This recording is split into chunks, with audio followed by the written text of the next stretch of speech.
Вот теперь стрелкой вверх-вниз походи. Клавиши на ощупь, все действия озвучиваются. Так слабовидящий Фанис Валиулин изучает новый для себя компьютер. Всего пару занятий и уже результат. Сам записывается на прием к врачу. Такой успех не без помощи социального педагога. После того, что вот педагог обучил этому всему, у меня уже представление есть, у меня же я знаю, как это все делается.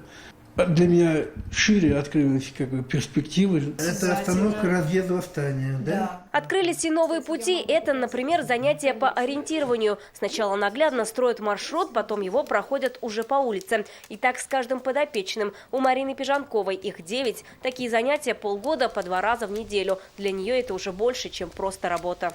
Помощь людям. Причем такая помощь, результат которой видишь тут же практически. Работа очень интересная. Самое главное, что можно проявить какое-то свое творческий подход, видение. О творчестве с детства она и мечтала. Литература, поэзия, стихи пишет Марина до сих пор. Есть и свои сборники. Они специальные для слабовидящих. Текст крупным шрифтом.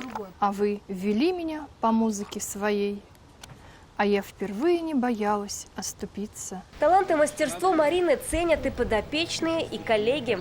Профессионал своего дела, несмотря на то, что она является инвалидом по зрению, да, она все то, что она делает, все пропускает через себя, через свое сердце, через свою душу. Марина не только облегчает сложную жизнь своих подопечных, но и делится с ними своей любовью и теплотой. Вероника Гайнудинова, Марат Зайдуллин, Вадим Илларионов, ТНВ, Казань.